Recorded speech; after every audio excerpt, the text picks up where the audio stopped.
Со мной рядом наш топ-лидер корпорации Success Together. Представьтесь, пожалуйста. Меня зовут Аэлита Мустафаева. Я являюсь кандидатом медицинских наук и по специальности я акушер-гинеколог. И вот я специально ко мне приехала сейчас в гости, мы находимся на вилле в Таиланде. Она задает вопрос, действительно ли я являюсь именно кандидатом медицинских наук.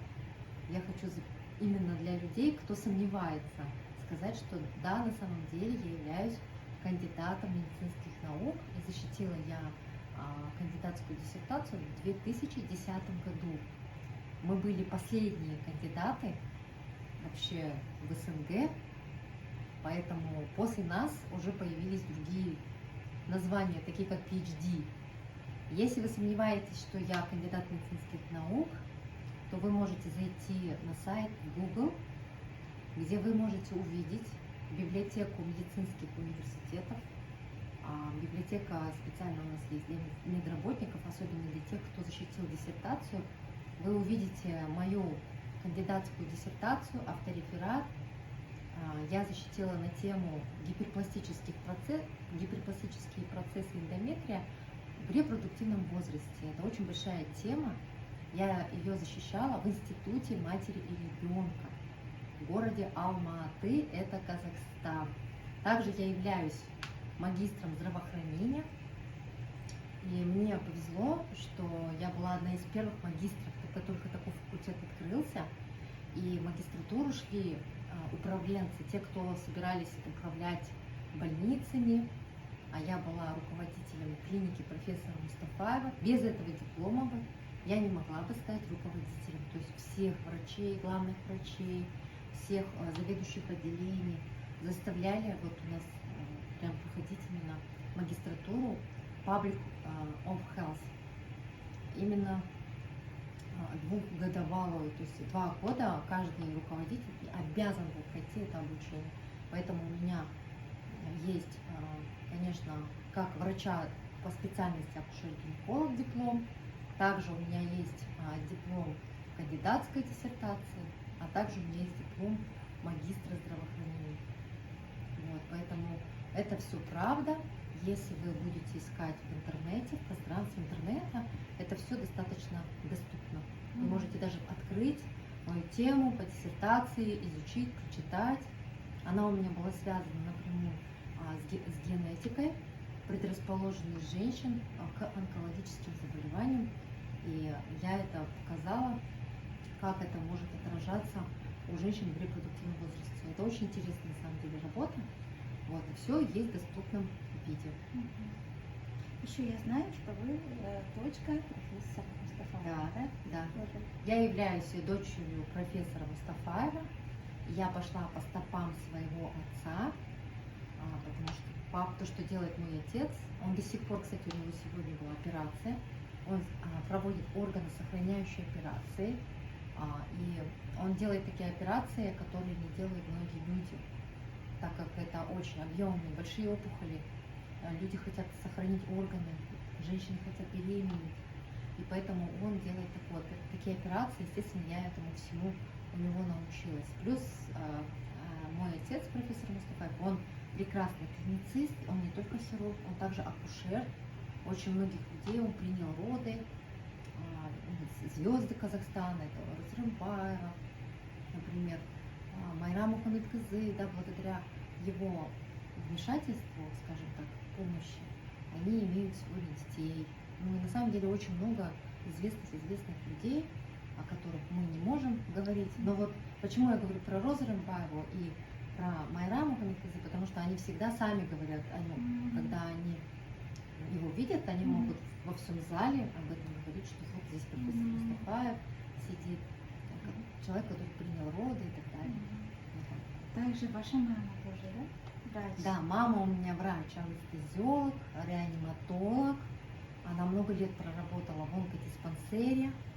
И когда в 1986 году появилось такое направление, как психотерапия, моя мама уехала на Украину учиться, и училась она вместе с Кашпировским.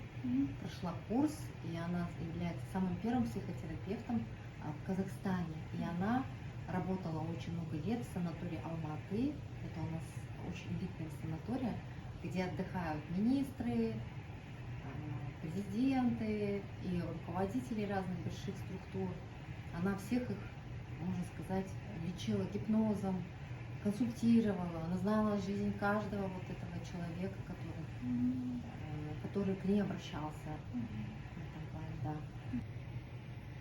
Алита, я еще знаю, что вы работали преподавателем, да? Да, Расскажите про это. да, я работала преподавателем, была доцентом кафедры внутренних болезней. И вы знаете, самое интересное, что именно там, где я работала, это именно было такое отделение геронтологии. То есть это знания о старении. И меня пригласили именно на эту кафедру. Я тогда еще клеточным питанием даже не занималась. Но я думаю, что это был какой-то знак, предвестник, что я попала именно на эту кафедру. То есть акушерство и гинекология я преподавала именно на этой кафедре.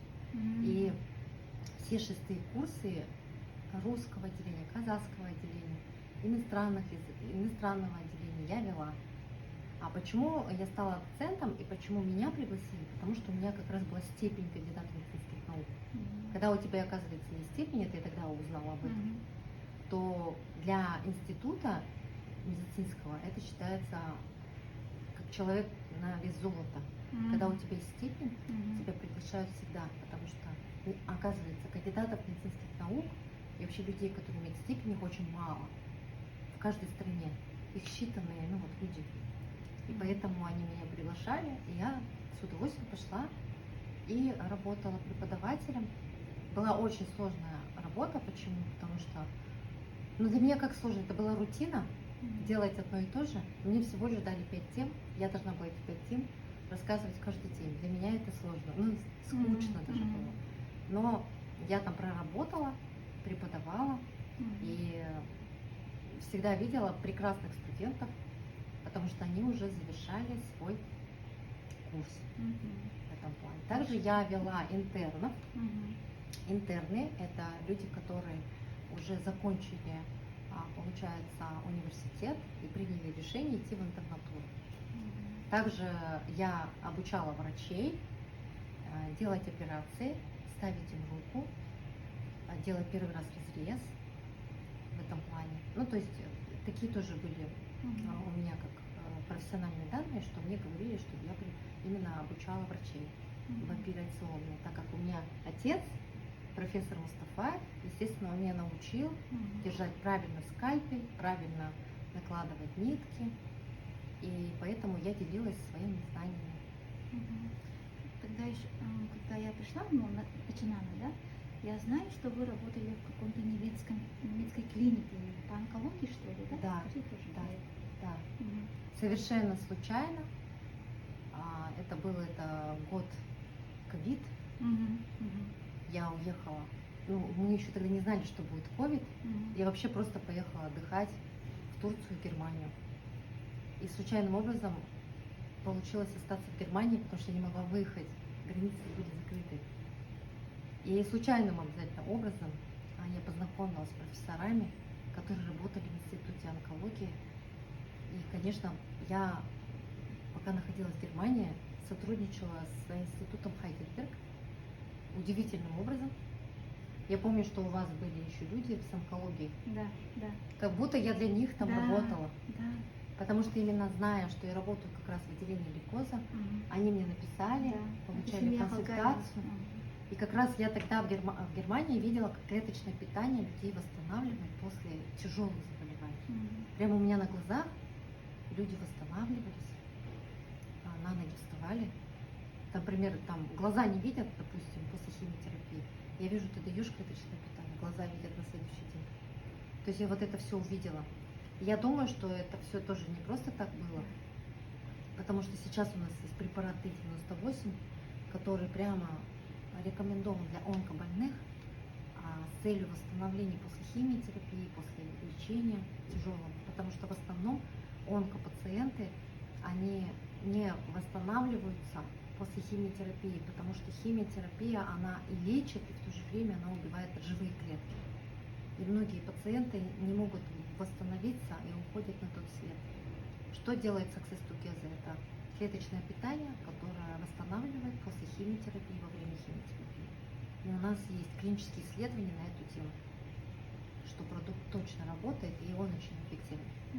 Благодарю, благодарю, благодарю.